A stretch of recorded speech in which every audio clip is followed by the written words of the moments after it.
on today. Oh, right there. There we go. Always. Always. Never starts on Always a time. shock. No. I think we'd get it Oh, down by man. now. Y'all know how it goes. You already know. Technical difficulties or whatever. But everybody, welcome to another episode, number 4 to be exact, of the TurnDown podcast. Again, it's your boy Kendrick Bowser with my brothers, Mr. Miles Malone, as well as Tim Edwards. Man, how you brothers doing? How y'all doing, bro? Doing. Yeah, man. We're doing it. We're doing.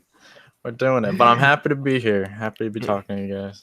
Doing episode 4. Episode 4, bro. It's crazy. Like, I remember when I was making the promo today, putting the post out and stuff like that. And for those I meant today, I know everybody who's listening is like, wait, it came out Monday. We record on Sundays. Yeah. We record Sundays, put it out Monday, just so like I could put it out at midnight. But I was making a promo and I was like, man, even writing episode 4, like that's a month. We've been doing this for a month. Yeah. That's crazy, man. It's crazy. We're gonna be on like episode 65, and we're gonna look back and be like, "What the hell were we talking about?" That's crazy. Episode 4, yeah. What are we talking about, man? But today is a special day, y'all. I mean, so far, if you guys have been tuning in, we mainly have a format where we just kind of have an open dialogue, do some case studies, just kind of discuss topics on our own. But today, matter of fact, Tim, why don't you tell them what we got in store? Why don't you let them know? Sure. Yeah. Today we got a special guest. Her name is Megan. She works at the theater that I work at. She was there before me. It's called Way Off Broadway in Frederick, Way Off Maryland. Broadway. Shout out to Way Off Broadway. Miles has joined us as well. Very Very, very fun person. We are like on the same wavelength at all times. It's really cool. Yeah, I'm super excited. She's going to have a lot to say for sure. Because we were talking last time about education and women in the arts and women in education. And so, of course, she's a woman in the arts. She performs. She's a singer. She's on stage as an actor. And she's also an elementary school music teacher in West Virginia. Excellent. Yeah, so this is something I think that I'm really looking forward to covering, just because we did touch education, but just a bit. We haven't like dove into education, and this is gonna be. I know Tim is gonna be geeked up. This is gonna be good because a future educator talking to a current educator, and then also getting the perspective of a woman in that field. Definitely, because I feel like the old school mentality is that women are responsible to be the shapers of tomorrow. I feel like for some reason that was made both in the household and in school. Like, I feel like that was just this, to me, a misconception. I really wish that we did have more, not that we had more men, but I just wish that there was more representation of different cultures in education. I think that's the one thing I noticed the most. Like, I've had in my entire life, and I'm only counting Anne Arundel County because I think PG County, of course, you're gonna have Black teachers there. Sadly, that's how it is. But in Anne Arundel County, I've only had a Black teacher, I guess, up from 8th grade up until 12th. Maybe once, a permanent Black teacher. I had him once. That's it. I never had it more than once. My first Black teacher was a Black woman. And that was 2nd grade. That's right. You're Miss Bloom, right? Yeah. I think the first Black teacher that I had was, 7th grade. I had her in 7th and 8th grade though, for English. I don't know if and I had like one other, I think, in high school that I can think of off the top of my head. Mr. Pia. Mr. Pia was my second. I'm sorry. True. I totally forgot about Mr. Pia. Yeah. Mr. Pia. Mr. I had a Pia science was my teacher freshman year. So I've had 3, I think, that are like permanent. That was part. Yeah. Oh, you had Miss Black. Yeah, Miss Black. Oh man, I was cool with her. I don't know. People would always talk and be like, "Oh, Miss Black." I was cool with her. I never had her, but yeah, I never there was had her always I've also found that most often, like if this person hates a teacher, that person's usually kind of an asshole. So it's like, it's like you know, the teacher's fine. You just act up all the time. Yeah. Yeah, Like, that's how why they're- everybody was. That's how everybody was at Old Mill with Dr. Hill. Dr. Hill, I love that man. He got so much crap. Everybody was like, "Oh, he sucks. He gives you such a hard time." And in retrospect, because I had him not only for honors bio my freshman year, I had him for AP bio my junior year. So it was crazy. He was the one teacher who I had twice, besides Mr. Coronado, but that's Spanish. Like, I'm not really as focused in Spanish, but to have him in the beginning when I'm such an idiot, and then in the middle towards end where I'm like a little bit smarter, and I could, you know, I focus a bit more. Because junior year was when I went ham. Like junior year, senior year, like 4 threes. Like I was banging them out. I was getting it, you know? So to have him then, it really made me look back and be like, you know what? I was such a bad kid. Like I really came to this class on some stupid stuff, you know, like not even focusing. So you're right. I definitely think, but when Miss Black, I heard some people who were good students that were having some problems. Like there were definitely some stuff like where it was like, hey, we all failed the test, so maybe that's not an us not learning thing. Maybe that's your teaching thing. And then when we were talking about that, it got back to her, and she was like, "Oh, so y'all gonna try and get me fired?" And I was like, "Okay, like, calm down." But sorry, I get it, man. I get it. But she went training day on y'all.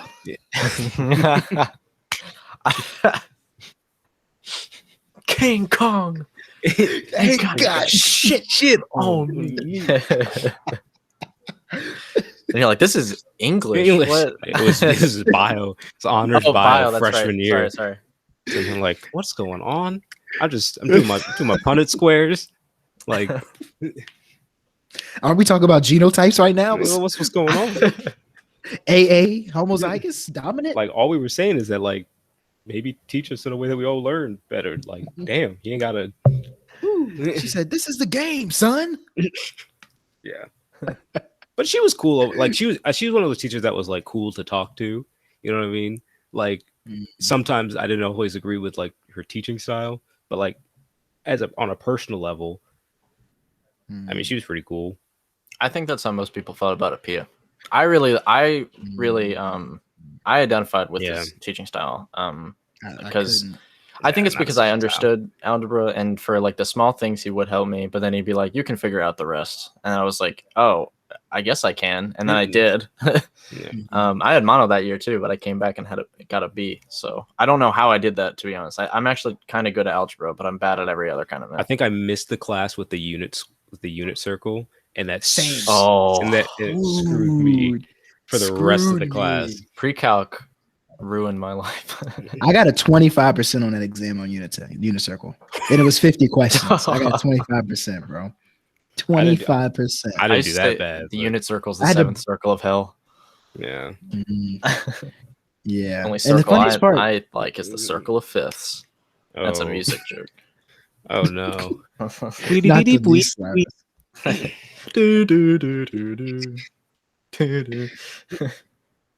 Nah, it was crazy, man. Missing that unicircle exam. I had to take that. That was the spring trip. I had to take that home to my mom.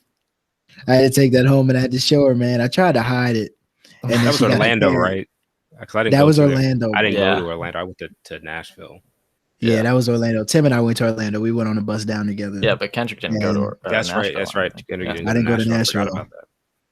I was too busy buying a car. No. It was way too expensive for.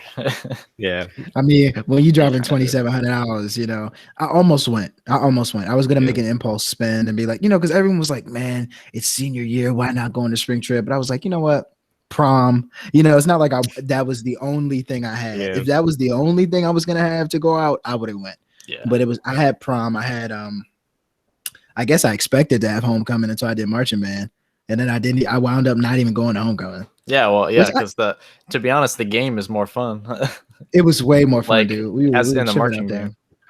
Yeah, it was a good time, man. But yeah, Apia was crazy, and it's funny that you were able to get in that, and then it was flipped. I did terrible in Apia. I did great in Workley. You did Yeah. great in Apia, and then Oh, Workley I was a did bad time. terribly. Yeah, I did terribly. And it wasn't like I loved her, but it was just Yeah. I just couldn't do well. I just skipped free calc altogether. I was just like, you know what? I'm not doing any more math. I did FOCA the next year because I was like, that's an easy A. My senior year, I Yeah. took FOCA. And It's then- Foundations of College Algebra, which and is then I like took it's like the Oh the yeah, you easy came A. back down to earth senior year, didn't you? that's AP the stats. that's the, Hey, let's not act like you weren't just right. You were right there with me. You were right there with me. He looked at that exam. He looked at that exam in Curvan's class. He said, how am I gonna take this home? He said, I'm gonna tell my mom. He was like, Tyler, what'd you get? Tyler said, I got a B. I don't know how.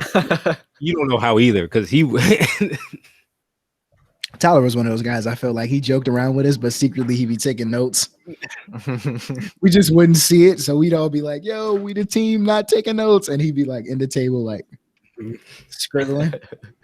I was like, "You were like Kendrick, what'd you get?" I was like, "I got a 65, man, 64." I was like, "Miles, what'd you get?" man. Miles said, "I got an E." Oh, It was that one exam humbled me. I was like, yeah. damn. I That's guess I gotta crazy. try. Yeah. He was like, "I just got my car. I'm in my car." My brother was crushed. I was like, man, I mean, I'm gonna be riding the Curvan- bus the rest of the year. It's okay. I brought it back though. I still ended up doing pretty decent in the class. I didn't take the exam. I was not going to do that. Oh yeah. Now, see, I took the exam because I didn't want to take the final. So I coughed up the $50 because I'm like, hey, if I fail, listen, if I fail the AP stat exam, who cares, right? It's $50. I'm paying $50. If I fail the final, my grade tanks, which I knew I would fail the final. Like there was no, I didn't care about that class. I barely got to a B. There was one quarter, third quarter. I think, and I like, that's one thing I liked about getting older in high school. Once we became senior year, my mom no longer asked my report cards.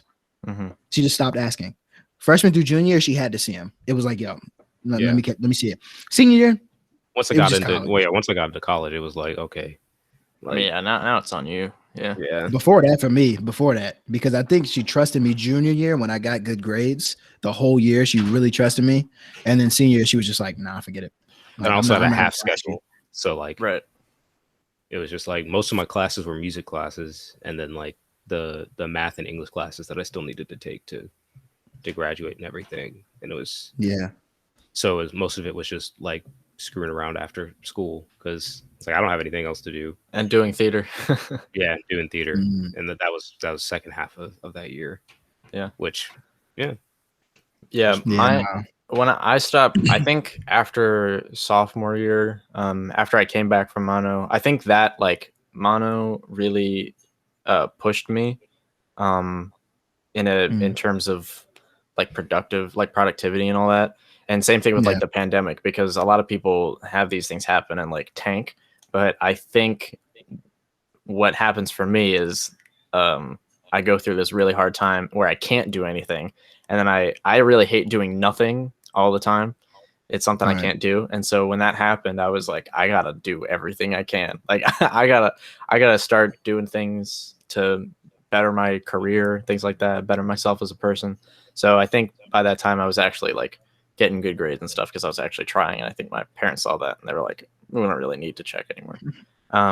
Senior year, same thing. I was like, all right, senior year, colleges don't really look at senior year, and if they do, they're going to see all A's because I'm going to take steel band, jazz band, vocal ensemble, honors English because I want not AP English, but honors English because I want to read the good books, and then I took FOCA for easy. I did not read a single book that we did in AP. That was lit that year, I think. No, I read none. I read none. Spark I read Notes the book the morning of. I did read the book about the guy that killed somebody. I want to say that was The Stranger. Yeah, the one they were in like Tunisia or something, Tunisia, yeah, but it was so short. It was 150 pages. So I read that in like a week. Man, but everything else, I'd already read Hamlet. I read Hamlet freshman year, so I'd already known. I loved Hamlet. Basically what happened. Well, we mostly read Hamlet in class though too. So like, yep, I remember I was I think I was King Claudius. I was Hamlet. I was that boy. You know what I'm saying? I was that boy Hammy. You were Hamlet. Oh yeah, My yeah. man No, I was Annie. Hamlet. Macbeth when we read it in freshman year. I was I'm Macbeth. surprised we- I was Macbeth freshman year too. Yeah. I think I was Starring Lady roles. Macbeth for like a week. I was Lady Macbeth. I was in there like, Macbeth, you better go kill him. Yeah, that's basically. Go handle your business, Macbeth. Oh, you feel guilty? How dare you feel guilty, Macbeth? It's like Lady Macbeth was evil, bro. Oh She yeah. was evil. Well, yeah, Yeah. she's the real villain. Yeah, it's for real. Shoot. I'm not talking Spoilers about for anyone who hasn't read that like 100-year-old, Yeah, hundreds-year-old. spoiler story. alert. it. All right, enough of our high school memories, man. Let's get this guest on here, man. Yes, let's get this guest in here. About that time. Yeah, her. It's about that time to get her in the chat and get her on the podcast and talk about this. What we actually wanted to talk about. Yeah. We're the king of We are tangents. way off. It's At not- least we're in education. We are in education. yeah, of course. Yeah. We're staying. We just gotta take a Gotta we reminisce. gotta take a Our- pivot. We got segues. Nice little segues. That's the word. Segues. Remember that. parlay. You know what? Parlay You segue. used it correctly the other day. The other day, not on camera though. So That was behind the scenes, y'all. yeah, as far as the record shows. Once we get a big enough following, we'll make a Patreon and bring you guys that behind the scenes footage. All right. I mean, yeah, give us money and we'll You get Just you get behind the dinner scenes with footage? Miles. You get dinner with Miles for $20. hey. Miles will take it.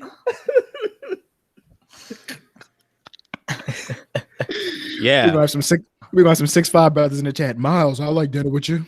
Oh jeez. I'd be like, hey, McDonald's or what's going on? You know, I'll dress up nice. Masquerade as your boyfriend for a day. We'll do it. Hey, we'll do it. It's cool. Selling it for $20. You'll be the plus one. Yeah. Well, like you know, like the price is low now. You know, as we gain more fame, it's gonna go up. So get it now. Get it while it's hot. Get in now. Put your deposits down now. If you want dinner with Miles on the podcast, put Please. it in now. We are hurting over here. I'm smart. I'm funny. you I win the clean up lottery. nice. I smell good. I make sure I take care of myself. He's got the skincare routine, you know. That's all. Oh yeah. Here we go. Hey. Whoa. Megan. Oh, Hey Megan. what's up? Not much. You might not have met me. I'm Kendrick. Megan, Hi, it's a pleasure to Kendrick. meet you. Nice you to meet you doing? too. I'm good. How are you? Good. I know it feels it's always weird whenever I'm around Tim and Miles and they know somebody, and I'm just kind of this third wheel. I'm just like, I've been there, so I Yeah. understand. yeah, man, yeah. But I'm excited. I mean, you're our first guest, so this is like super monumental Yeah. for the podcast. And who better to have as a first guest than a friend of the show? This is amazing. Honestly, I have no idea. Yeah. Honestly. Yeah, I'm super excited to be here. Of course. I mean, I guess for all those listeners that are listening, tell us a little bit about yourself, and I guess you kind of got towards the path of becoming an educator. Okay, well, so I'm from West Virginia, so make all your jokes now. Fine. And Take me I home. am, yeah, everyone start singing. There you go. Start singing Country Roads. It's like the most West Virginia thing in the world. And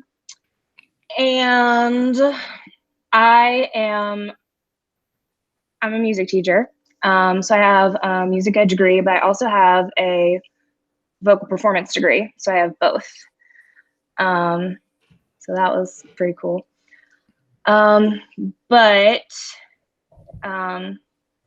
I'll get there later.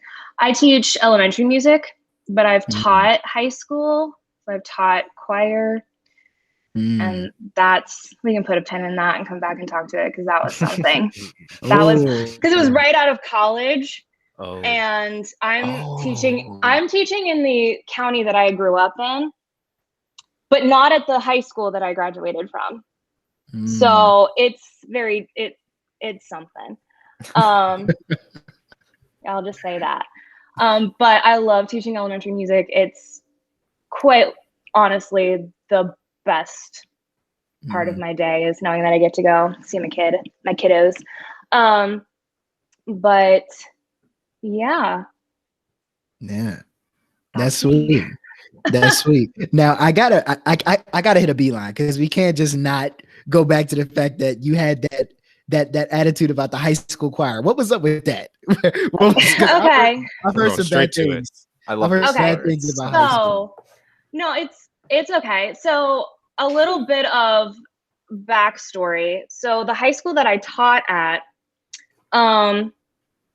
apparently is rivals with the high school that I went to. And like, I didn't know that that was like a thing. Like when I was in high school, I was like, oh, you don't like this person. They play sports. Cool. Whatever. But apparently it's like a really big deal at the high school that I taught at. And so when I would say, oh yeah, I went to Martinsburg. And let me also preface this with Martinsburg is and I air quote it, the inner city. I don't know how Martinsburg could be an inner city. It's not. That's at all. Yeah, it's also like exactly how we were with Old Mill. Yeah. Like Yeah. we're the ghetto kids, but and that's exactly what Martinsburg like is still considered. And I just shake my head every single time that someone says that. And I mean, I've had like teachers when I was teaching there say things like that to me in front of the kids. Ooh. And I'm like, okay, you guys don't understand, like, not the time. Yeah. Wow. Or the place, or really ever. But so how did I get into teaching there? I was subbing right out of college, and I kind of had an in because my mom worked for the county, and so I would work at her school, which is on the other end of the county. And I love that school. Everyone was really great. And then I got a call and they said, hey, we have an opening for a week for music. And I was like, as a sub, you never actually get to teach what you want and what you have your degree in. So I was like, absolutely, let me do it. Then it turned into, hey, can you stay for 2 weeks? Sure. Then it turned into, can you stay for the rest of the month? Okay. Then it turned into, can you just finish the year? And if you want the job at the end of the year, the job is yours. And I was like, solid. Like, sounds like a good deal. Exactly. Yeah. You would think. Oh. And so it came, like, it was great. It was choir. It was what I, was prepared for. So I thought, and then it was all of this baggage from the previous director and then the previous director from that. And so everyone just wanted me to have all of the answers from that. And I was like, I just got here. Like, I don't know. Like, I don't know where this is, and I don't know where that is. So it started kind of rough. And then the next year I was like, oh, clean slate. Like, it's mine. We're going to do everything that we want to do, and it's going to be awesome. And it was okay. That pause. Yeah. Well, so with my department, the head of our department was the art 2, 3, and photography teacher. And she and I were really, really good friends. So we got along. I was really good friends with the band teacher. Shout out to Michael Nepper. He is awesome. I freaking love that man. Shout out to Mike. Yes. But the theater teacher, and I'm the biggest theater person you're going to find. Like, that's my thing. That's my jam. But I've known this man since I was 8. And so he never saw me as an equal. He never saw me as a teacher. He saw me as, I've, directed you in shows. I've known you since you were 8. And he would call me by my first name in front of the kids all the time. And he never thought that was like a big deal. And I was like, please don't do that. I'm already literally like 3 years older than them. Mhm. I look like them. I get called a child in the hallway on pep rally days because I look just like them. Please don't. So that was not fun. And then it was always just because of that, I literally had to fight him to use the stage all the time because I also taught show choir, which is a beast within itself. And it just, high school wasn't my thing. And that, you know, having to deal with him and him thinking that because I don't know, it just felt like because he knew me already and he was that, he felt like he would just place his dominance upon everything. I was like, okay, I can't do this anymore. So I worked there for 4.5 years. Because the half of the year that I subbed, and then the 4 years other, consecutively. yeah. And I mean, it was what it was. Administration wasn't a big help. It was, you're gonna get us a trophy, right? And I was like, that's not the point of this. That's not the point of any of this. Like, are the kids having fun? Are the kids learning something? That's the point of this. Yep. They're also just they're not my favorite school. So with Tim, dealing with doesn't this sound similar to Meisner, Tim? This story sounds extremely similar to how Meisner, for the people listening, I think a lot of people do know who he is, but Megan, Mr. Meisner was our band teacher in high school. Both I and Tim had him from 9th to 12th. Tim, I think you did some stuff before freshman year, right? For the marching band. Did you go over there? So Brendan Meisner, shout out, love him. Shout out, Mr. Meisner. He so I actually didn't do marching band in middle school, but they had some middle schoolers go up to do marching band, and so like he would go in and try and recruit me. He basically was trying to recruit me up until like the summer right before freshman year. When he finally like called me and we had a conversation, I was like, okay, I'll try it, you know. And then it turned out to be like the best thing I've ever done. That and joining theater, it's like two things that I was like, maybe, and then it turned out to be awesome. I mean, yeah. So I know that he came in, and this isn't like my story, obviously, so I might be missing stuff, but I know he came in with the other guy being like, it was kind of opposite. So the other guy was like, he didn't care as much about like how they sounded really. I mean, he was like, everyone that had him was like, yeah, he was really cool. But some people who are really serious about music were like, I didn't really learn anything. And so Meisner comes in and he's like, oh my God, I got to redo everything. Like, and so it took him a few years to really get his foot in the door there. But I think Meisner definitely had, I think, better help, maybe from administration later on. And I think he was surrounded by good band teachers. So it's a little bit different. Because he had Sittimer there, Dan Sittimer. I think we've shouted out before, but shout out to and Mike Miller, steel band and guitar teacher. Miller too. Yeah, and they really helped a lot too. So I guess in that sense, Megan, it really helps to have people there that help you out. Oh, for sure, for sure. I will like it.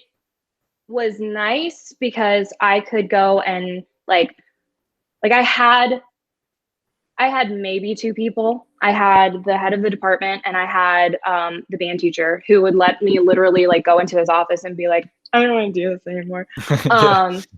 And he would just let me vent. But when I would go and ask for, you know, admin help, they would just be like, well, you know, give me a whole bunch of bullshit. And I was like, okay, well, that's not helping at all. So it definitely helps when you have an administration that's one, supporting you and has your back, and you have that support system for sure. Yeah.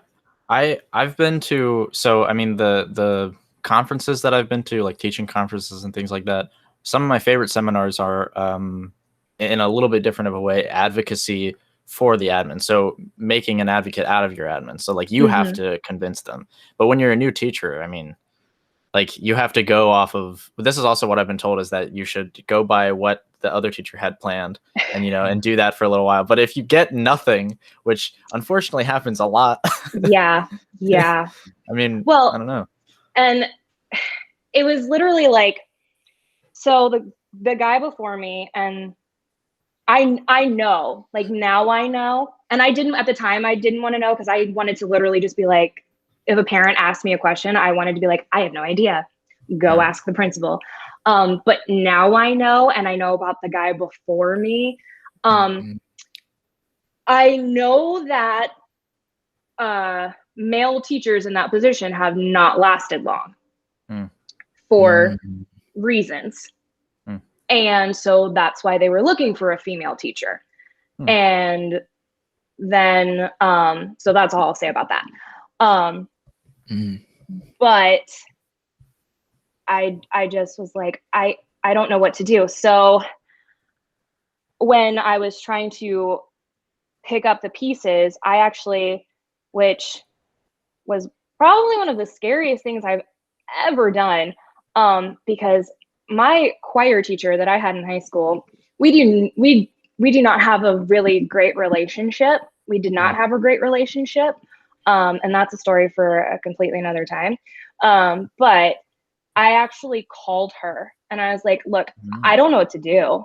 Like, I don't know what I'm supposed to do. I don't know what funds there are, what, you know, if they're starting clean, if they're giving everybody back their money, like, I don't know what I'm supposed to do. And she was nice enough to meet me for lunch and like give me all of the knowledge that she had. And for 4 years it worked. Wow. It helped me skate by. So I, you know, shout out to her for that. And that's the tricky part. I feel like it's so tricky and it's so disgusting to me. And I mean, I definitely want your opinion on this, but I feel like in a lot of fields, people of the same gender tend to not band together. Like, I don't know what it is about that. I'm like, in certain fields, you know, they definitely do. Like in certain, I think in Hollywood, you see that happen a lot with the Me Too movement and people starting to join forces and, you know, fight against a lot of the oppression that women face in general. But there are a lot of professions, I feel like, in guys too, whether it be black guys individually, white guys individually, you know, white and black guys, white and black women, you know, in a lot of fields, they don't band together. So like, have you experienced that prior to you teaching? And like, because I think college is basically its own workforce in a sense. Like, we're all in there trying to get a degree together. You know, do you think you faced that? Because that's nice that she was able to reach out, but like, I feel like it doesn't happen much. I don't really know. I think at least at Shepherd, everyone, because it was so small, that everyone, like, you had to. Like, you had to band together, because if you didn't, now I will say that was like, for the singers, we had to band together because we didn't have anybody else. Now, if you were to say singers with instrumentalists or with the music, not music ed majors, or music ed majors, but the music theater majors against, I don't want to say against, but versus the vocal performance majors who were strictly opera. Like, there you might see a little bit of it, but not necessarily, you know, girl against girl or guy against guy type thing. It was more, at least for me, it was more of what your concentration was. And in school. Yeah, Miles, have you noticed that though, man? Because I know you and Tim specific. I think this is a kind of a question for both of y'all.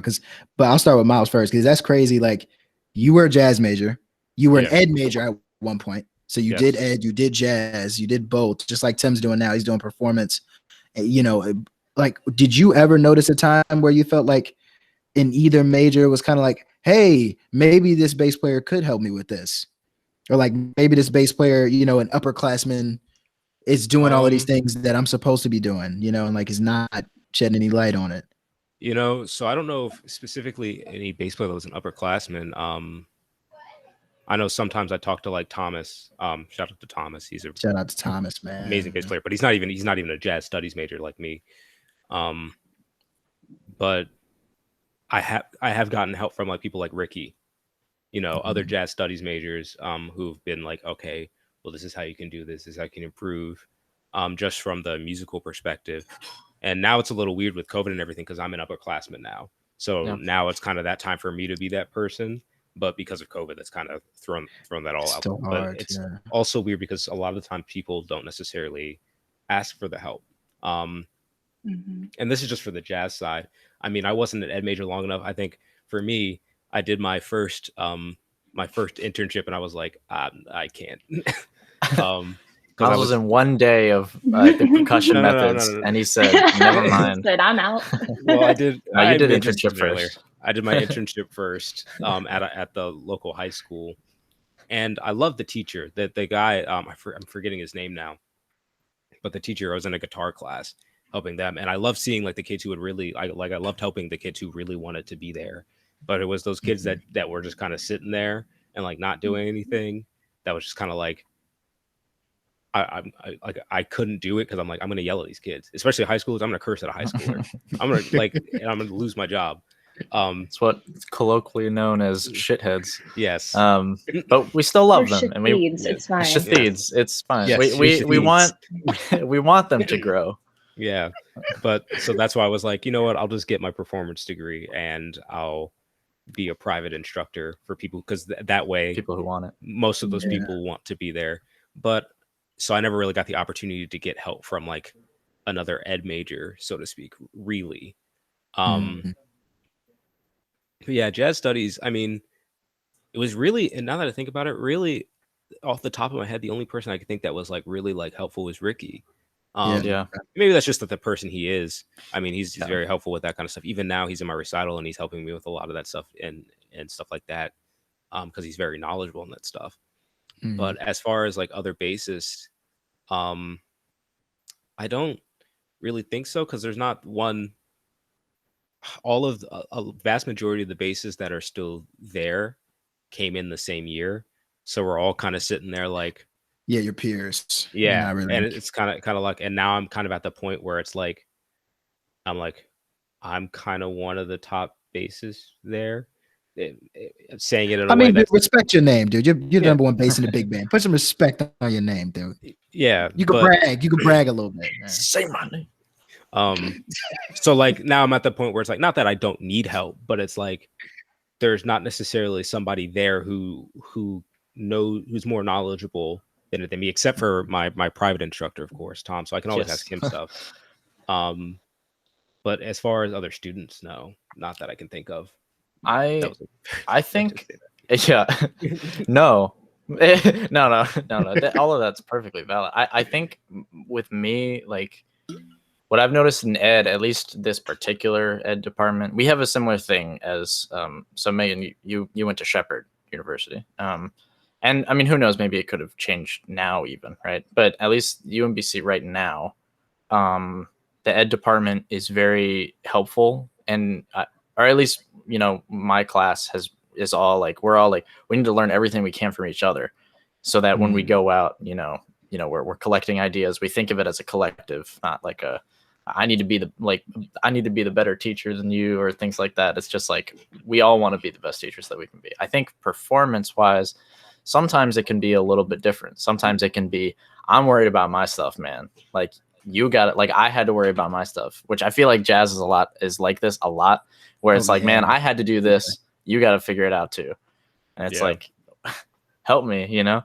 But I think I've always been a person who maybe too much. I think in a similar way with Ricky, like I want to help. Like, I immediately go towards that thing of like, hey, I think you can do this or something like that. And, you know, and then it'll happen, or it'd be like, hey man, do you want to do this together? And then you can work on it. I've always kind of been that way because I've always had that teacher mindset. You know, and not just like I'm the teacher, you're the student, but just like a, you know, even Didn't mean it. But just like, You peer, like to teach, you know, like like to peer teach. mentor kind of thing. Like that's how I kind of feel. And I've always been like that. And Ricky's definitely like that. And I think he said himself, like, maybe a little too much, you know, I'm trying to work on it. And I can see that for me too. I know I was like that senior year, where like sometimes I'd step on other people's toes. But yeah, I don't know. I don't, there's a little bit of competition, at least in performance, but I think where we are, it's healthy. And it's kind of like, if you ask someone, hey, do you want to like practice together or something like that? They'll be like, yeah, sure. And I also think, actually, now that I just thought about it, specifically with the jazz thing, because I think I do see like a lot of like the you know, like the classical performance majors, they'll help each other out. And one thing about the jazz thing, I know, for especially for bass specifically, right, in each ensemble there's going to be one bassist. There are certain exceptions every now and again where they'll like you know, like a bassist will end up playing like chords or whatever, they'll just be a big guitar. But for the most part, like, I'm not in situations playing where I can be like, hey, what does this other bassist think about this? You know, because there's one bassist per group. And while it shouldn't, it's not set up as a hierarchy in terms of like, oh, if you're the bassist for this group, you're like on top. But a lot of the times it is perceived that way. So like, I'm the bassist for the big band, which is often perceived as, all right, you're tippity top. And that's not necessarily true, right? It's really, it comes down to a scheduling thing. Of course, I mean, Belzer, he wants the best possible big band that he can get. So one of the better bassists generally tends to be the one who's in that spot. But like, there's never really that much of an opportunity to say, you know, hey, you know, maybe try this with your bass lines, because we all are doing our own thing. So, and it might be different for saxophones, whereas like you guys can go in and say, you know, like, okay, we're in big band, so there's like, there's like 60 Let me guys? tell I you, don't know. brother, saxophone is dog eat dog. It's dog eat dog. Unfortunately, it feels like that sometimes. I think it always feels like that to me. There's never the only, and I mean, listen, no shots at anything. I don't even think Danny was ever in a position to help me because we were never close to each other. So like Danny's kind of excluded. But in college, the 2 years that I did play, Peter was the only person that really aided in a sense. And I feel like it's just a natural thing because I'm the same way too. It might sound cocky, it might sound bad, but I feel like almost all sax players or most sax players have this attitude of like, you got to earn my respect. That's definitely true. You got to. There's a few people that I'm thinking of in particular, and I think I know who you're talking about. Yeah, we already know. Discouraged me from playing out a little bit, and then I mean, you know, it's unfortunately it contributes to that thing where it's like, man, I just shed it and now I'm better, but I feel like I could have gotten much better in a shorter amount of time if I was encouraged. Even only that extreme that you guys are thinking about, like, because you have some people, and I'm sure Megan, you've experienced this too. You have some people where you're singing, or if you're playing in a certain, you know, in an environment, and you play and they give off that bad attitude of like, oh, that wasn't good. Right? We've all experienced that at some point, and that's terrible. I feel like nobody should do that. We know people, the vibey people, right? That vibey. We know people that do that. Okay. I personally am not a fan of the other extreme where it's like they won't necessarily say it's bad, but if you ask or if they see that you're confused about something, it's crickets. And I'm sitting there and I'm like, let's say we're playing like a huge chart, like we're playing like a Mingus tune, we're playing something that's going like 200 beats per minute. We're flying. I'm clearly lost. You see that I'm lost. As a sax, as a person that's either in charge of the section, or even if you're not in charge of the section, it's your job. It is your job, in my opinion. And I want Megan to speak on this too. Just be like point C. All right, there you go. Point somewhere. I know I've done that before. And it felt bad because it's like, man, am I being cocky? But it's just like this dude, I can hear this dude's lost. I point. It's point where you are, because I did it there was a tenor that played before he transferred to UMD. Tim, I don't know if you were in the band probably when he played. He had glasses. He was like very nice guy. I forgot his name, but he played. And there was one time where I noticed like he didn't know where we were. I'm playing a chart, and literally as I'm playing, I just kind of lean over in rehearsal and I'll like point my head like right there, and I'm playing. It's not hard. you know. But like, how was it for you, Megan? How was it in theater, and like, how is it in that? Because that's a totally different ballpark. Yeah, you're like, you're on the stage, you're there. Like, if you mess up, you mess up. You know? Well, yeah, that's true. In theater, I mean, like when we're in rehearsal, there's been a couple of times where I've had to be like, you're supposed to be over there. Like, and I don't want to be. I think that's happened to me. Wait, I think you've done that. I think you've been like, aren't you supposed to be on the other side of the stage? I've never said that to you. You're such a liar.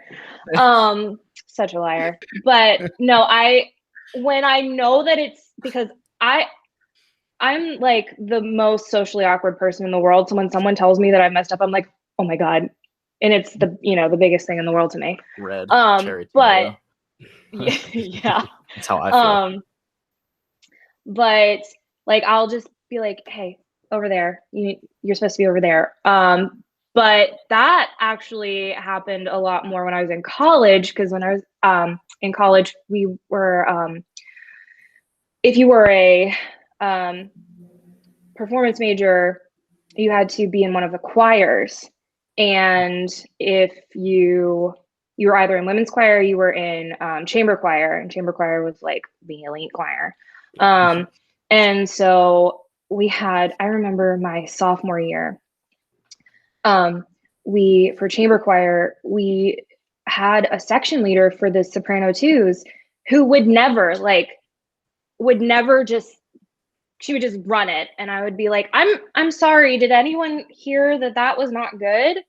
Like, I don't mean to be a pain in the ass, but our asses are going to get chewed if we go into this rehearsal and it's bad, because he would literally, our director, apparently I just have really bad choir directors. Like, we don't, not that they're bad, like we just butt heads because I have a lot of opinions about things, or not that I do have a lot of opinions about things, but I'll question things and they don't like that. But he would he would tell us what we had to do that week. Like on Friday, he would tell us what needed to be prepared on Monday, and we would walk in on Monday and he would literally like give us our starting pitches and tell us to go, because it was all a cappella stuff. And we would run it until it fell apart.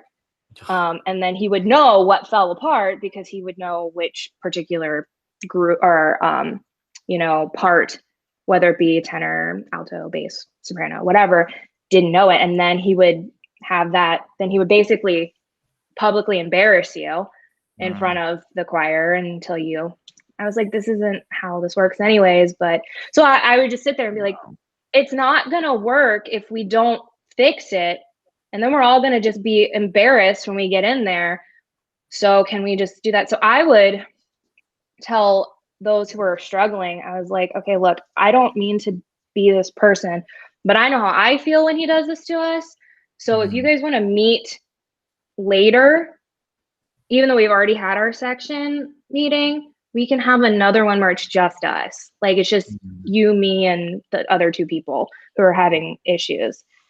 And some people liked that and some people didn't. And the section leader got mad, and I didn't really care. Yeah. And that's good that you bring that up. And it's so funny because Tim, Miles, and I can all speak on this. I mean, I guess Miles wasn't in a band in high school, but we definitely had at the same time two different teachers that taught two totally different ways. Meisner and Sittimer. Meisner was the fire. Jazz band. Sittimer, right? That's what I'm saying. So, but I'm just saying you didn't experience Meisner as much. True. Like, we experienced Meisner, like hands down. Like, especially like the last 3 years, like we were nothing but Meisner, and it was like Meisner was definitely the fire. He was definitely, you mess up, like you're knowing it, and if you continuously mess up, you're gonna know it. He wouldn't necessarily be mean about it. Meisner wasn't a mean guy, but he was straightforward. He was a straight shooter. Like, I think, dude, you're flat. Some people can't handle that. Like, right. But my main question for you, Megan, is like, you have those professors, you have those teachers that have one way, you have those teachers that have another, the nice and the mean, I guess you could say. Which one do you feel like rubbed off on you the most? And which one do you think was better or is better for, I don't want to say the majority of students, because it's hard to generalize, like students are different, but which one would you, if you had to pick, like, okay, this is the way that I'm going to run and I'm going to teach the rest of my life, like which one made you kind of feel like you're most comfortable?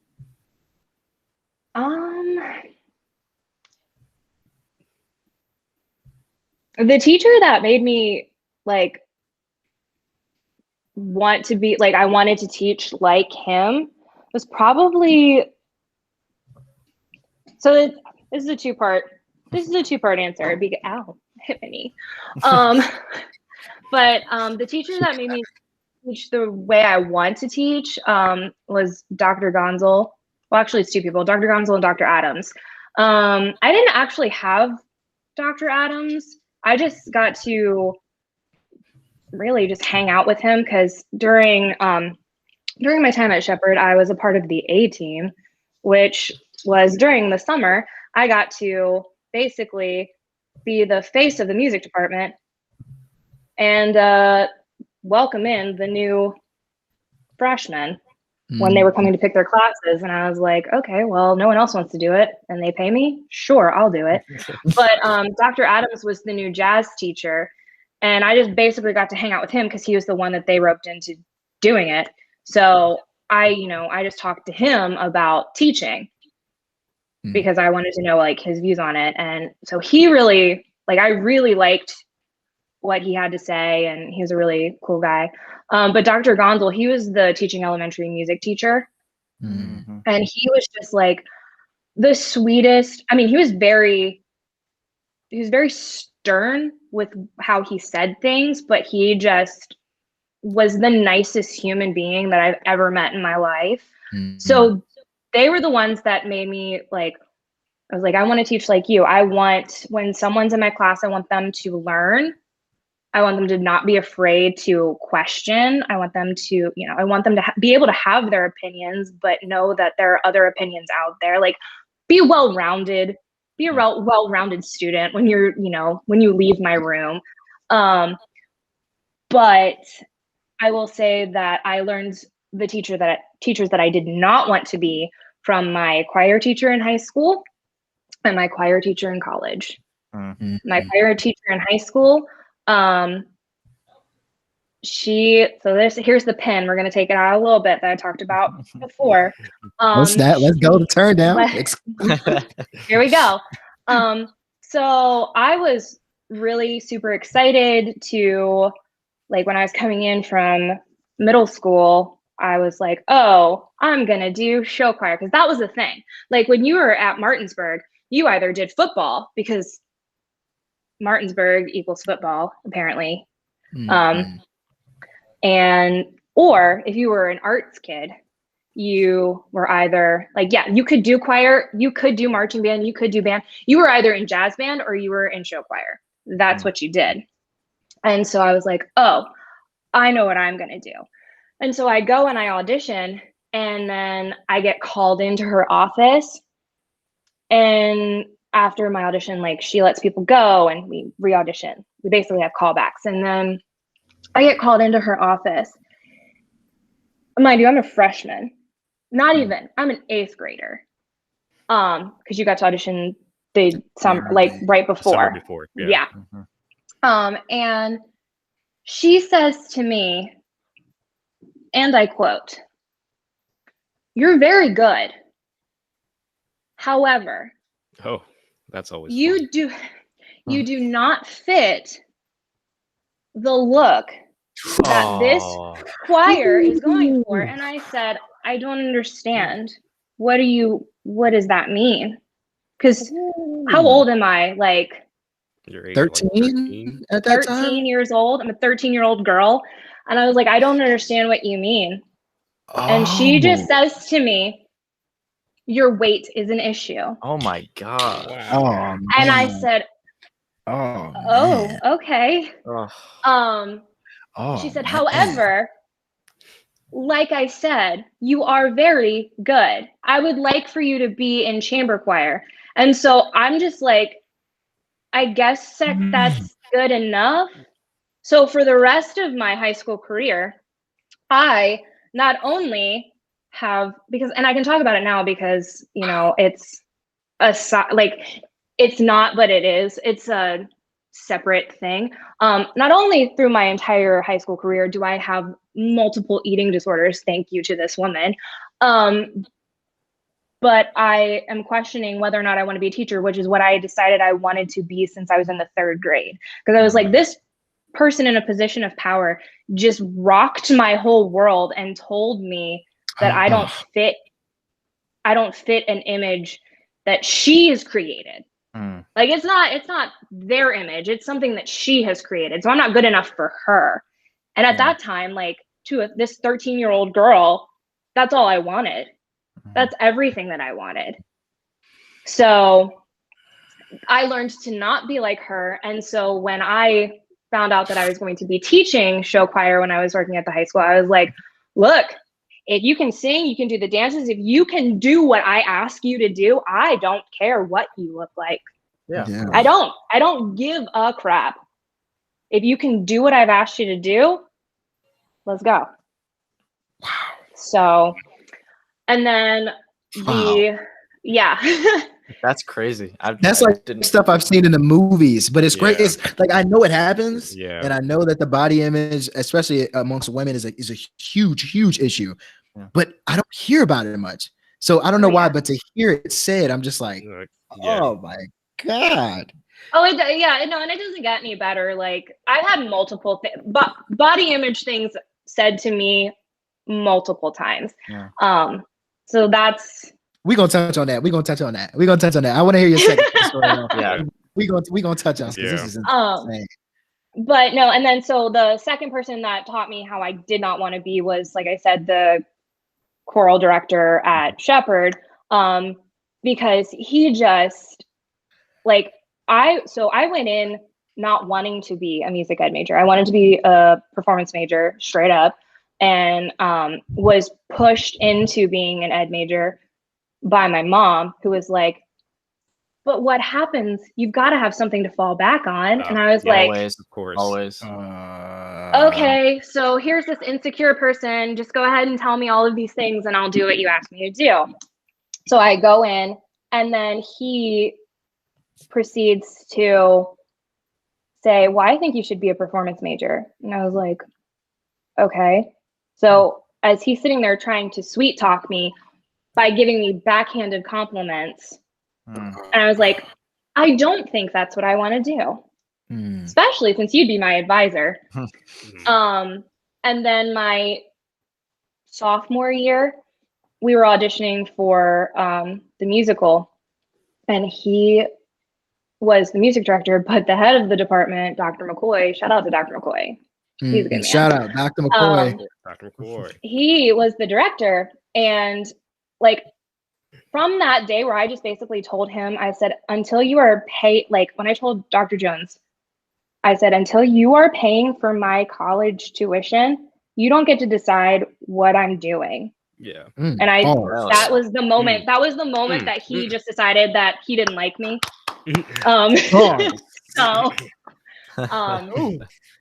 Like he stormed out of his office and just kind of left me sitting there, and I was like, okay, bye. His office. Power play. Power play. I was like, okay, I guess this is my office now. No, I'm just kidding.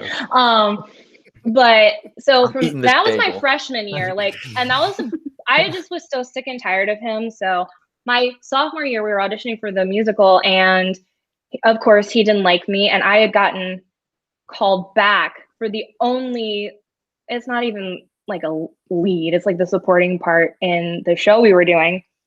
And he looks at me and he goes, isn't that song a little low for you? And I was like, wow, here we go. And so he sits down to play it because it's the callback, and Dr. McCoy tells him to get up, and he says, I'll play it for her. You don't have to be here. And I was like, yes, freaking love this man. And then he was like, I'll decide who gets the parts in the show. I'm the director. You're not. And I was like, so needless to say, Dr. Jones did not last very long at Shepherd. You don't last very long if you're a jerk anywhere. Oh, no, he's probably the biggest. That's not true. He's one of the biggest dicks I've ever met in my life. And if you know anyone who is in the music department at Shepherd and you say Dr. Jones, like back like 2000 2013, 2014 might be the cutoff because he left. Like he didn't get tenure and he left. They cut him off. But if you say his name to anyone who went there before that, like they'll probably roll their eyes and be like, "Oh yeah, Dr. Jones." Yeah, one of those for sure. That's how I feel, honestly. And listen, people, listen, we going all in. This is TurnDown, okay? We about to go on. Okay. Are we about to say something we're gonna have to edit, Kendrick? No, don't edit it because we being 100%. Okay. All right. That's how I feel about two teachers at Old Mill in particular. And I'm not saying they're bad professors. I'm just saying how they impacted me. Miss Gordon and Miss Johnson. Oh. Those two, I'm calling names. This is the TurnDown. Okay. I mean, they can't like do anything to us now, but right. What you gonna do? What you gonna do? I got a podcast for. Anyway, those two in particular were the ones that, in my opinion, and similar to how when you tried out for show choir, they kind of just shot down your dream. You know, they were like, "Hey," except in my situation, it wasn't wait. It was more so my potential. It was like my potential. Mm-hmm. It was just like, I'm going to you. And we had an assignment my senior year, particularly where we had to apply to colleges. And Avid was, first of all, I think Avid is one of the dumbest programs. I feel like it has the potential to be so vital for high schoolers, and then they just drop the ball. They like you can really change a high schooler's perception about college, and instead you say, let's just give you BS. Like, let's just do whatever we want to do. It's stupid. So we have this assignment where you have to apply for colleges and universities. You get credit. I think you have to apply for 3. So Miles, Tim, and I, we had this thing. We had like a pact, like going into senior year where we were like, UMBC, boom. Like, that's what we want to do. Of course, we had other options. Like, we had other thoughts go through our heads. And when we chose UMBC, we were like, it's got to be it. When we chose UMBC, that was it. Like, there were no ifs, ands, or buts. For me, if I didn't get in, I was going to community college. Like, no doubt. That was my one. That was my only thing. And UMBC is a good school. Like, it's, technically an honors college, but it's like, it's top 5 in Maryland, I think. Like, it's easy. It's safe to say that. So I go to Miss Gordon, and she's like, okay, we got to apply to 3 colleges. I say, cool. Like, I want to go to UMBC, and you always hear those stories of people saying like, oh, I want to go to the NBA. Of course, you're going to shoot that down. Like, listen, kid, like, let's get real. There are 400 players in the NBA. Like, the chances of that are slim, right? I'm just saying, I want to go to UMBC. I'm in state. I have a 3.6. I got, good SAT score. Like, it's reasonable. So I tell her, I say, hey, I want to go to UMBC. She says, and I quote, have you considered applying for any HBCUs? Oh, that's always fun. And listen, shout out to the HBCUs out there. Yeah, I have relatives that went to the HBCUs. My grandmother went to Howard. I love HBCUs to death. Like, they're great resources. Howard's music program's amazing. Howard's music program's amazing. They're great schools. Okay, I'm not doubting HBCUs, but for you, a white person, to look me in the face when I'm showing you, I'm interested in a public white institution, right? Pretty much, like, that's the majority of it is white. To look at me and say, have you considered HBCUs? What about Bowie State? And then she listed off some not saying Bowie State's not good, but like some schools that were questionable. And I was like, wait a second. My resume, my transcript speaks for themselves. Okay, you're clearly shooting down what I'm dreaming about, what I wanted to do, just off of the fact that I don't want to say it's because I'm black. I don't like pulling the black card so much, but at that point, like, what else is there? Like, I just saw another girl walk up to her about an hour before that. She was white, walked up to her, had a 2.9 GPA, had like maybe like a 900 on the SAT, right? So we're talking about somebody that's not like all the way up there. And I wasn't either, but like, they're lower than me. And she said, oh yeah, I want to go to Salisbury. She said, okay, great job, so-and-so. So she says Salisbury, I say UMBC. She gets great job. I get HBCU. So like, that's I guess that's my story on it. I don't even want to talk about Miss Johnson because we'll be on here forever. But that was just, it's one of those moments where I was just like, yo, like it's just like, you have the potential, you have the goals. It's not unreasonable. I'm sure you're an amazing inquirer in 8th grade all the way up through the rest of your high school career.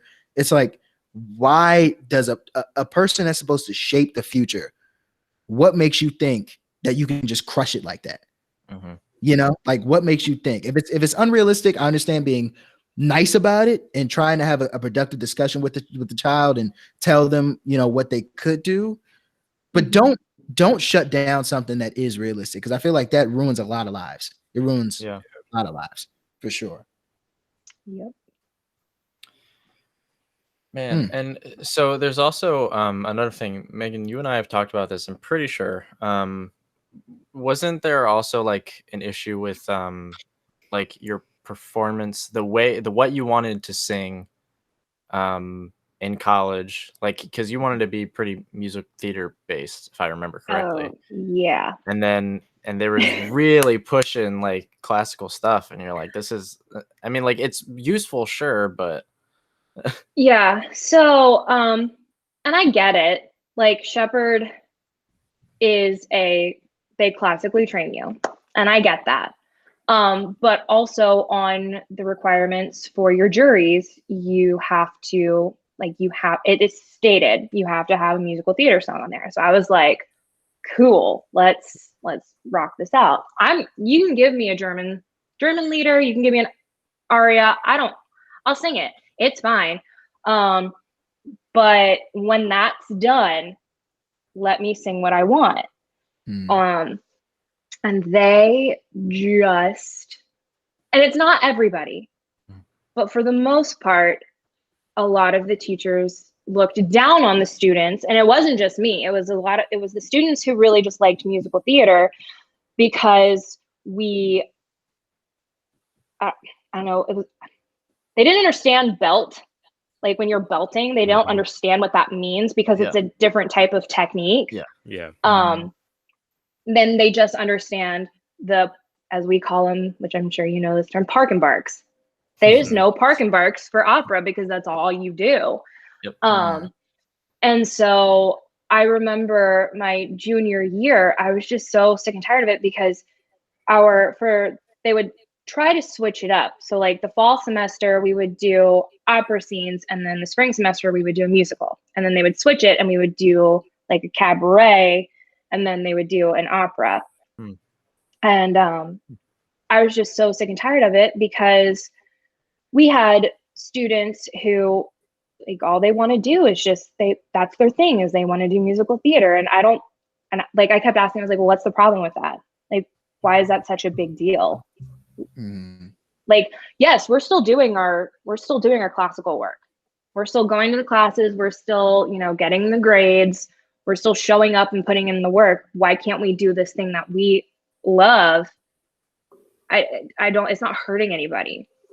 So a couple of friends and we also had friends on the other side of campus who weren't music majors, who really liked musical theater, and we're like, we would love to be a part of them, but the music department is like you'll just be ensemble, because music majors are the priority. And so we just, my friends and I, we just got tired of it. And so we started our own organization on campus that did a musical in the fall and in the spring. And it was kind of like a FU, I guess. And when Dr. McCoy left, like, he was totally fine with it. But when he left and we got the new head of the department, which doesn't make sense to me, because he was a musical theater person. I don't know if he had something he needed to prove. But he just got really mad at us and was trying, so we did everything we were supposed to. We got all of the signatures. We got, everything that we needed to have. And it was just kind of like he was throwing more things at us so that we couldn't do it. Oh, you did this. Well, now you also have to have this. Well, now you have to have this. And that's so cold. My last semester before student teaching, my last year before student teaching. So my first senior year. Yeah, 5 years. That's what I'm doing. Yeah. But we finally got Barbara Irvine, who has played in Broadway pits. Like, she is I love this woman. She like came in to do coachings, musical theater coaching, so that I guess that was his kind of peace offering. Oh, we're gonna try to do something, and it lasted for literally a year. And I was like, okay, guys. But I will always remember. So my voice teacher for my senior recital, like I had her all the way up until first senior year, because that's when I did my senior recital, and then the following second senior year is when I student taught. So I found out that she was going to Shippensburg, and I wasn't going to have her anymore. And I was like, I don't know what I'm going to do. I don't trust anybody, because she was also a musical theater person. Like she understood, you have to do this, you have to do that, and then we'll get to your musical theater stuff. And I was like, I appreciate you. Thank you so much. And so I just started freaking out. I was like, I don't know what I'm going to do. They're going to put me with someone who's literally going to take everything that I like away. So I get called into Dr. McCoy's office, which you never want to get called into the head of the department's office. It's very scary. Even when you know you didn't do anything, it's just very scary. Like, and he's like, so we're going to put you with and I'm not going to say his name because he still teaches in the area. And he's not a bad guy. He's just not my cup of tea. But he's like, we're going to put you with him. And I was like, okay. Well, I've worked with him in the opera scenes before. Like, yes, he's the only other teacher who does know my voice out of everybody else. That makes the most sense. But we don't get along on a lot of things. We butt heads. This is going to be interesting. So I just remember during a lesson one day, I was singing, and because it's a musical theater song, you act, and it doesn't even matter if it's a musical theater song, you act a song. Like you don't just stand. I don't stand in Park and Bark. I can't. It's just not who I am. And he was like, why did you take a breath there? And like berated me for 5 minutes as to why I took a breath there. And I was like, okay, well, I'm paying you for this hour. I would really like for you to not yell at me for something that's not a big deal. What? Like I didn't mess up. Like I breathed there because I was acting. It's a song where you act. So God. That's one of my favorite things that happens sometimes, where like we'll be in rehearsal and it'll be like, why did you like forget something there? And someone will be like, no, I was acting. And it's one of my favorite things, because everyone kind of there's like a solidarity thing where everyone's like, yep. And so everyone kind of laughs when that happens. So no, I mean, and we got through it. And then a couple of years later, one of my friends had their senior recital and asked me to come sing in it. And he was his voice teacher. And I was just waiting. Like, I was like, oh my God, please say something to me. Please have something to say, because I haven't seen you in 2 years. Like, please say something to me. And he was like, he didn't. Yeah, he knew. But I was just waiting. I was like, I would love to. It was coming his way, but he probably felt it. He probably felt like the glare that I gave him. Oh yeah. So that's that choir anger right there. That's that choir. Oh my gosh, you have no idea. Ugh. Yeah. Trust me, I saw Miss no longer Miss St. Pierre, Miss Miss Adams. I saw Miss Adams sometimes, dude. I see her. And shout out to Angela Adams. She just have that gangster. Something about some choir stuff, that people just have this like gangster. It's like it's like a subtle, it's a subtle artsy, but just like I will literally lay into you if you play with me on this song. She's awesome. She's really interesting because she went opposite of Megan. So she taught elementary school for a while, and then she taught middle school, I think. But then she taught high Brooklyn school. High school. Yeah. My sister goes there. That's where Naomi went. It's like you can tell. Like she taught elementary. There's kind of always like when you teach elementary, I feel like there's always kind of a vibe that you get, But I never felt like I was getting talked down to. It was just, it was one of those things where it's like, man, we really are singing kids songs, but you have to just kind of get over that. But I think that's really good for a singer and for like acting and things like that, because it's like, man, in order to the like one of the things that's the big stereotype of singers is like just sensitive as hell, and that's true. It rings true a lot. Oh, no, I think so true. It's definitely. I mean, it's true because I think it's because your voice Because is it's your ours. it's your primary Yeah. instrument. Like you can kind of separate from the saxophone a little bit, you know, even though that's still your voice, you can kind of separate a little bit, but it's here. It's not, you know, if even if someone's like, I think you could do like this a little bit better, you're like, okay, you know, if it's like you're absolutely right, but it's like, okay, you know, but I think singing kids songs and stuff like that in high school, you know, especially high schoolers are like, ugh, You know, I don't wanna, you know. I don't remember singing kids songs with her. Well, Maybe it that's would be my- like our warm up. Okay. You know? Oh, that's no. You're right. Yeah, Yes, yeah. Our you're warm right. up was, yeah. And I Yeah. loved it. And Yep. I ended up at first I was like, oh god, this sucks. But like then I started loving it, and then like I'm the loudest one, you know, singing a warm up. And I think that's really good. But anyway, she would definitely have this thing where, you know, she'd be going and then it'd be like, yeah, this was not good. I need this to happen, you know. And I've experienced that from a lot of different people too. When I did Magic Under Glass, which was directed by Toby Arnstein, who heads Toby's Dinner Theater. So Ross, what's his last name? Megan, do you remember? I don't remember his last name. I don't know. Anyway, his name. I wasn't there. Well, I know, but did you? I thought you worked with him. Maybe it's just Melissa that has. Yeah. We do get, you know, you confuse us all the time. Well, we're all the same person. We're all the same. Meg or Mel, I go by both. No, that's also a thing, is that Megan and Melissa are also always confused. For the same person. I know that Melissa's worked with him, but he's awesome. I love him. He's definitely got more sass, and I love it. Because we'll be like, you know, it's one of those things where it is kind of like, all right, like I it's high expectations, but it's like, I'm not going to degrade you, you know, which is really nice. It's like, I'm not going to degrade you, but I definitely have high expectations. You got to meet it, you know? And so you're forced to be like a little bit, I'm going to push a little bit.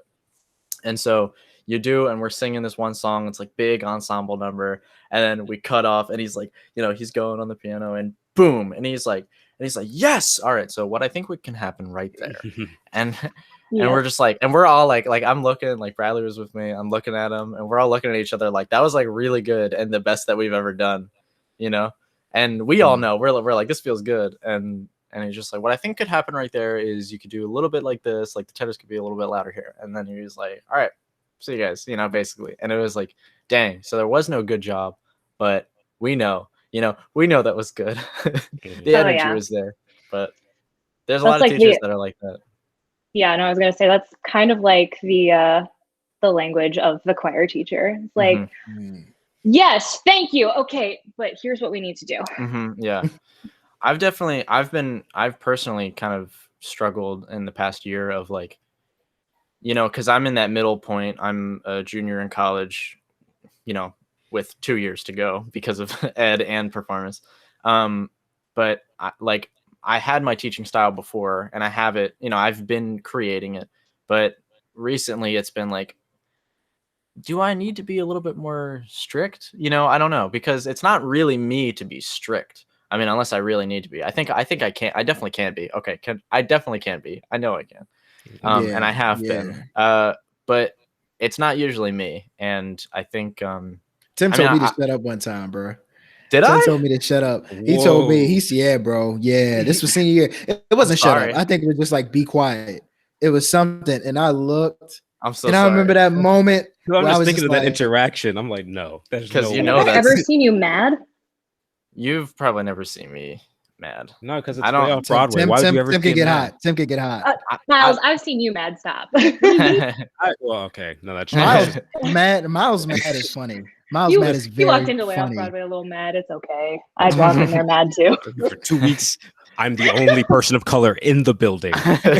And yeah. Yes. Even I feel uncomfortable with that sometimes. Yeah.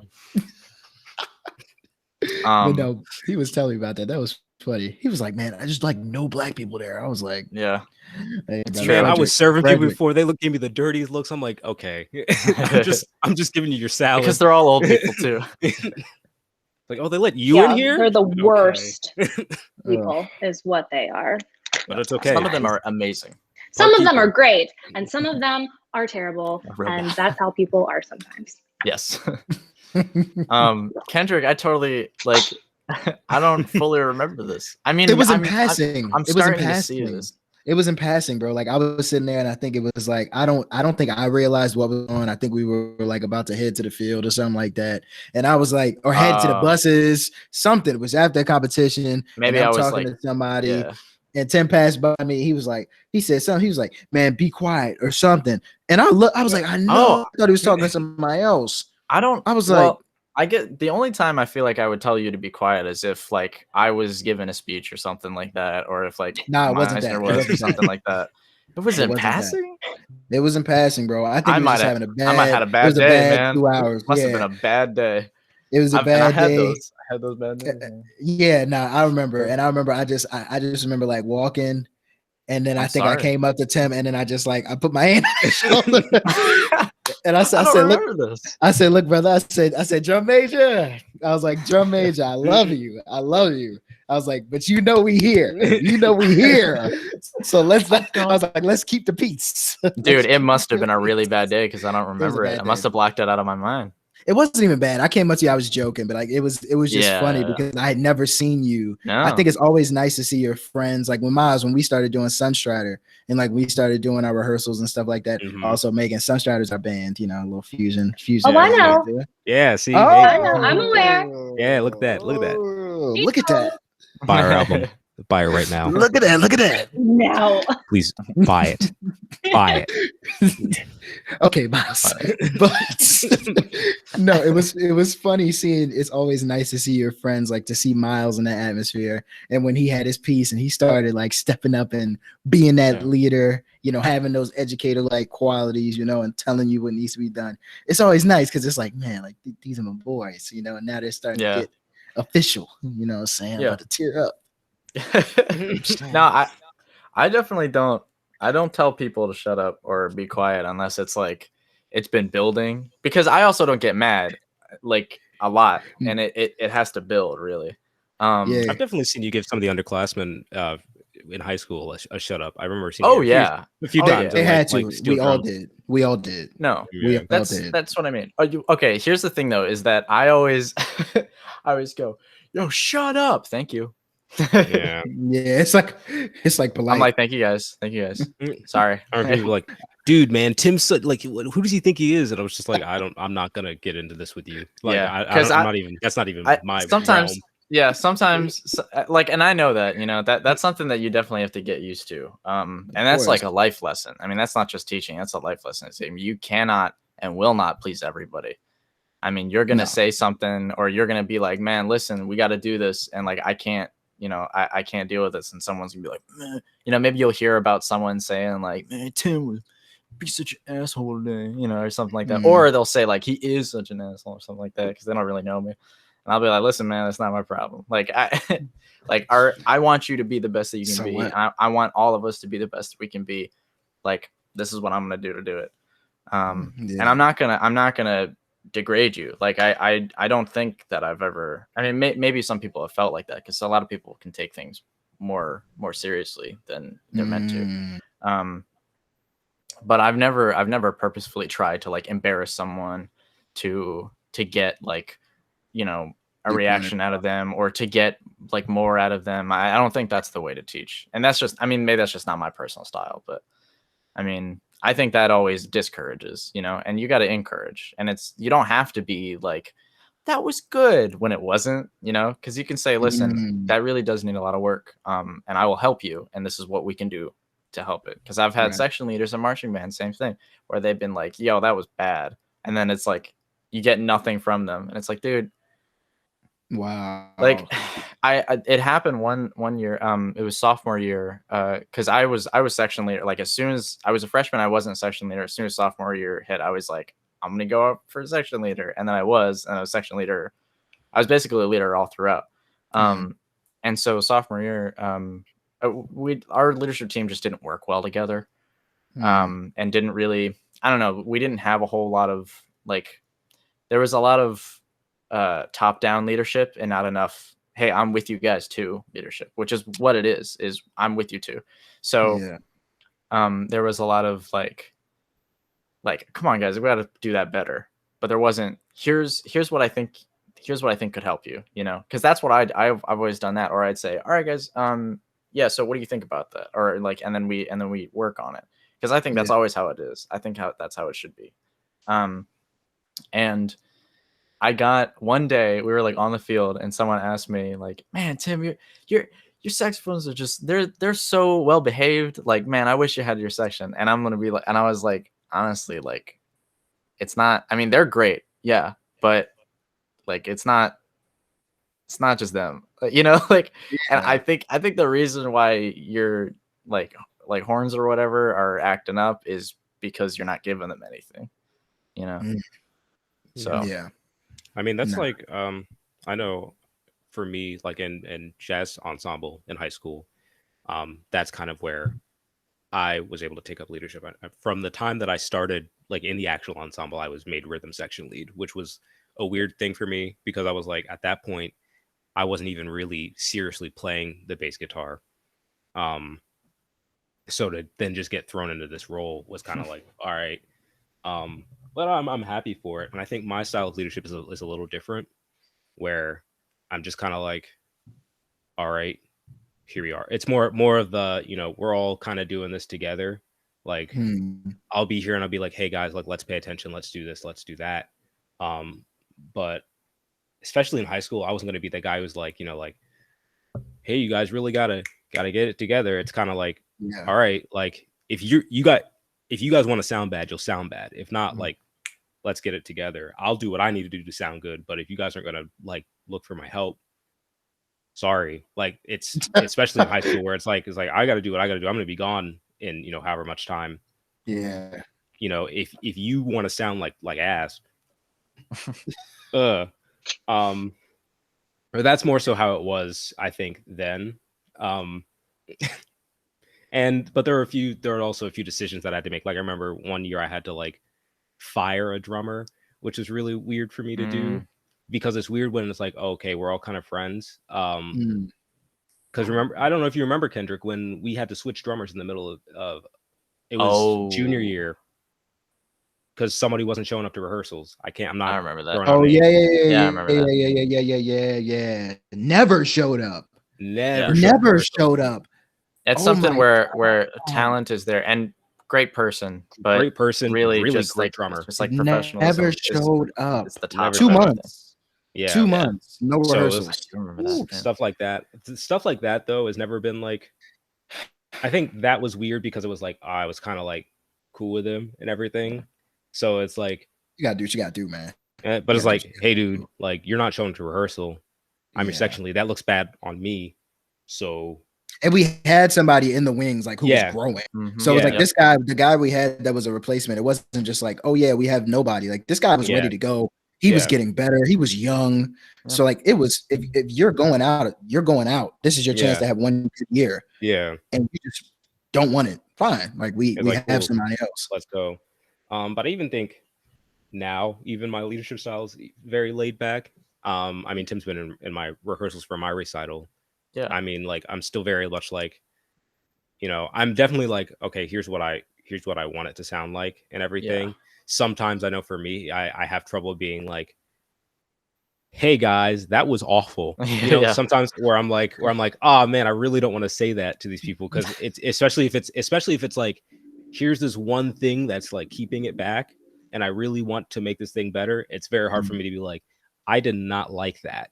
Like, even though it's my own recital, and I'm like, yeah, okay, because I'm so used to having like, oh, I've been playing with this rhythm section, I've been playing with these players since freshman year of college now, you know, so I'm used to things being a certain way where I can just be like, okay, do it and it's done. So now I'm kind of stepping in a zone where I'm like, oh, I don't want to tell people what to do because I feel like I come off like it's like that's like, oh, I was one time at Way Up Broadway. I forgot if it happened during a show or rehearsal. It might have been a show actually, where there was a wardrobe malfunction somewhere backstage. So we were mid scene, and so I say my line, and I'm sitting there looking stupid because I'm like, what's going on? They're off stage trying to figure out what's going on with the it was a jacket or something was like not the quickest quick change. Yeah. What needed to happen. And I'm sitting there like, what do I do? Because mind you, for that show, I was a 2-week replacement. So I've known everybody for 2 weeks. Who are they gonna listen? They're not gonna listen to me. I'm the park ranger. Like I have nothing like so I'm sitting there like, oh, okay. And like stuff like that where I don't want to be like, I don't want to be the butthole and be like, hey, like we should do that better, because right. Who am I? I literally I rocked up 2 weeks ago, like, and I think that's one of the things that I personally want to work on. I know like I can lead people, but I think it's I'm more of the good cop type of leader where like I'm like, oh no, like just keep it up, or I'll tell the bad cop leader, not saying like Tim, for example, not saying you're a bad cop. Right? I get it though. Yeah. I've played. I remember. Bad cop. No. I play it. Senior year in vocal ensemble. Now it was a similar situation where I literally, what had happened was I didn't sing the first semester of senior year. Then I would like show up to some classes, and then like Miss Adams was like, "Oh, you're kind of good at that. Like, we need basses. Our basses don't sing out sans Tim." Of course, Tim was the only. Yeah, that was the situation that was going on. Like half of our basses weren't actually basses; they were really just like baritones or like tenors. Yeah. But I think one of them brothers was just there to miss class. Like for real. Y'all had some dudes in there that just literally wherever y'all went, wherever y'all was singing, you'd be on the stage. He'd be on the stage. You could tell he wasn't singing deep. Yeah. How do you sing deep and your mouth is like this? You're not singing deep, and it's clear. That brother was humming some. He was singing. Nah, bro. Y'all had some nobodies in there. Jeez. It'd be. I mean, bro. It's also kind of a thing of like style, right? Because it's like if you're a bass, you should find some songs to sing in your spare time that are bassy, you know. But everyone's trying to sing like soprano stuff. It's like I get it, you know. But it was. That was the thing. Soprano stuff's not that good. Let me be honest. No. Trust me. Senior, and of course that's senior year. So when I actually was part of the class and part of the ensemble, it's senior year. So I'm an upperclassman all of a sudden, and like I'm one of 2 basses that sing out, that can actually sing in that register like well. And so like, and I have a pretty decent ear, and I've always had a pretty decent ear. So I could hear a lot of the times when I was like, we're not singing what we're supposed to be singing. Yeah. And it'd be like, hey, Tim, tell them that they're not doing it right, because I'm not going to. So it's just like that kind of thing where like, that happened almost every class. I'm like, they're not singing that right. I had to be like, all right, good. Like, can we have like a section, like some section time?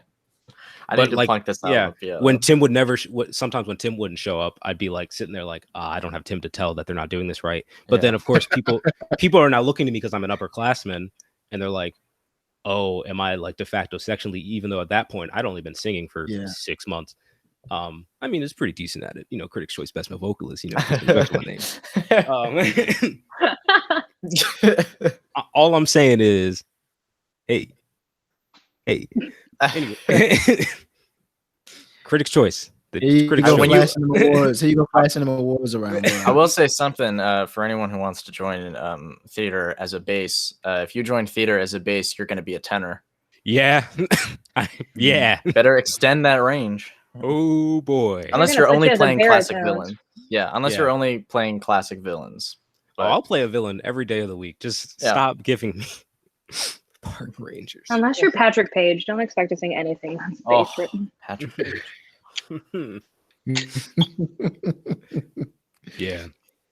No, that's funny that we talking about leadership styles. I don't know. I feel like I've never really had to be like a leader. I think the only time, and it's funny, was jazz band in the section a little bit, and then also in marching band senior year. Tony was the formal section leader. Goodness gracious, did that boy ask me so many questions. It was my first year of marching, so I knew nothing about marching. I was new to it, all that form, all this boom, boom. I didn't know nothing. Tony knew the marching, so Tony put me onto the marching. He helped me with that. I got decent. I got okay. But everything else, that brother was coming to me. Any questions about the songs, the section was coming to me. And it was like, I was like, oh my God. You know like, what though? You know what though? I feel like that well, okay. But okay, Tony's a different story because Tony's Tony. I love Tony. I love him. Yeah, that's why we're saying his name. But I feel like though, if you are a section leader and you've got someone who can play like better than you, because that happens, you know. Yeah, of course. You got to be like, you have to swallow pride all the time. I think as a teacher too, because it's like if I'm teaching the saxophone students and it's like, but man, like, listen, I haven't like practiced this part. You guys have been playing it, you know? And so like, I'll just say like Kendrick, for example, like Kendrick, if you were my student, right? Like, and you've been the one playing this part and you can play it down, you know, even though I'm a saxophonist, I probably could pick it up. Like, I don't want to practice it like a couple times just to make sure I got it for everyone and do the model. If I have to, I will. But it's like, if I know you got it, I'll say, Kendrick, can you play that for me? Like, and then everyone can hear that model, right? You got to swallow pride. And I think, I mean, obviously teacher, it goes that way as a teacher, it goes that way as a section leader. And I think that's perfectly okay. To say like, hey man, listen, I'm actually not in my element in like playing wise, you know. I can teach you marching. I can't like I can't do playing as well. So I'm gonna ask you some questions. And that's actually something I taught to Tony. I don't know if he did that on purpose because I taught him, or if he really was just like I think Tony just did it because we were friends. Yeah. Tony was like my little brother. And hey, I treated Tony like him. Yeah, I little bro'd him. So I came in there and I was like, look, we had a conversation in the beginning of the year, and I remember it being like, I don't know marching. This is new to me. Tony said, yo, you're Kendrick.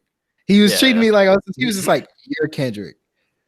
Let's roll. Like, I know we'd be on the bus. He'd be talking to me about playing, be like, so what do you think I should do here? And it was fun because like I got to help somebody out in a way that I never got helped out much.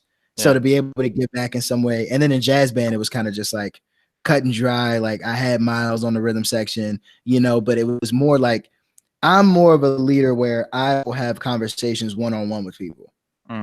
It won't necessarily be a group. I think a lot of people, you know, they can lead groups. And I don't think I can't. I've never had to. But it's just if I have somebody I know that has a lot of talent and a potential, like Emma. Emma was one of those people. We had a trombonist named Emma. She played very quietly, but I knew she was good. I knew she was good. Like you could tell that girl was good. And she is. And she is great, right? So I remember I pulled her to the side one time and I asked her, I said, hey, like, why don't you play out? And she told me, she was like, well, I mean, like, you know, it's this. Like, I don't know if I'm playing the right thing. I think she was behind Tristan. So that's already intimidating. Like you have a senior you're playing behind Tristan, you know, we know Tristan, but he's a senior that you're playing behind. So of course, as a freshman, it's intimidating. But I told her, I was like, dude, you can swing. You can play anything. Sit in front of there. Look at me if you're confused. We will run this down and you will kill this. And literally by the middle to end of that year, as my senior year, she played totally different. She played confident. She started taking solos, you know, because it's like, it just takes that combo. Was Emma playing behind Tristan? If that was our senior year, Tristan would have graduated the year before us. Junior year. Was it junior year? Yeah, junior year. Yeah. So, that would have been junior year. Yeah. Kendrick, this might, I mean, I don't know if there's a really big connection there, but it seems like this might be a connection. So first of all, it seems like you prefer the mentor-mentee kind of thing. For sure. In my life, not just me. I definitely love that too. But I don't know. I have an affinity for group things as well. I like it. You know, I like doing I like collaborative teaching, which is a lot like that. But I do love mentor-mentee thing. My mentee, I feel like or my last like official mentee was Devin.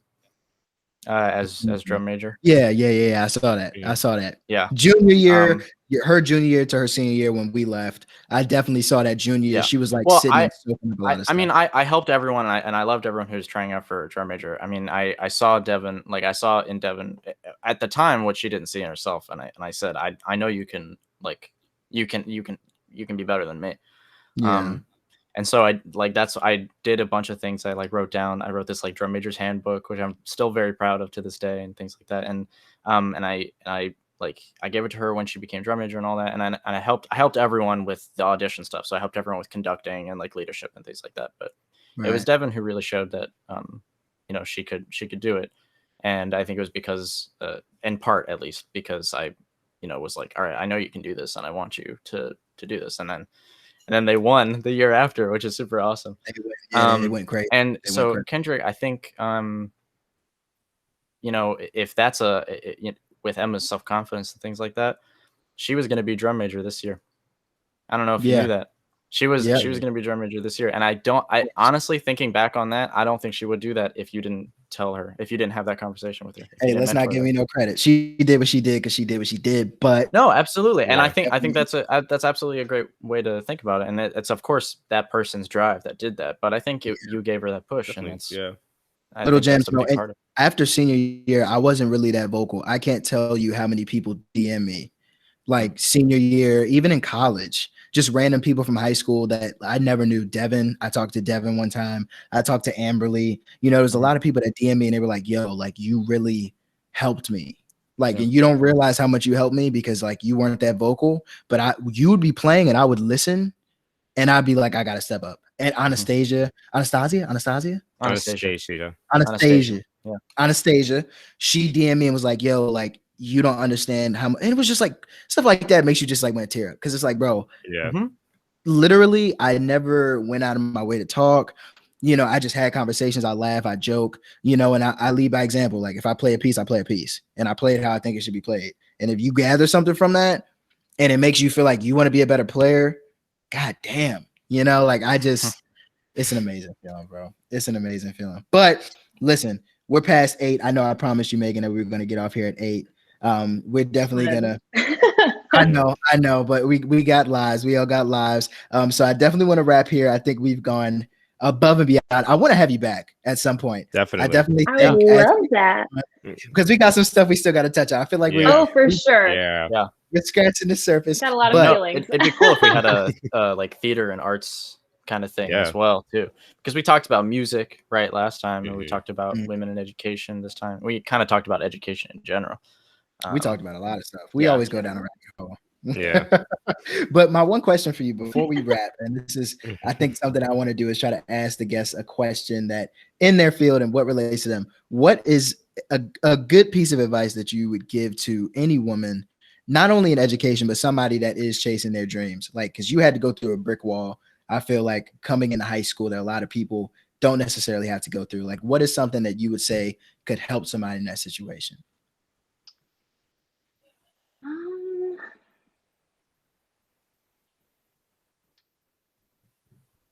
Probably like listen to other people, but take what they have to say, gather that information and then do what's best for you. Because a lot of people are going to talk to you. A lot of people are going to talk at you. And you have to pick and choose what you listen to. And then after all of that, some of it's going to be great information and some of it's just going to be shit. And so then you just need to do what is best for you, because at the end of the day, if you don't do what's best for you, like, what's the point? If you don't do what's best for you, what's the point? And there you have it. Turn Down family. Miss Megan, thank you so much again for being here. I mean, this was easily. Thank you for having me. This may have been my favorite episode, and we've had some good ones. Yeah. This one or last one, but I think this one might have it. Yeah. This one might have it. But you already know, man. For those watching on YouTube, thank you. For those on Spotify, thank you. It's your boy Kendrick, Mr. Miles Malone, Tim Edwards, Miss Megan West. We'll be back at you next week with a new episode. And peace from the Turn Down. Peace.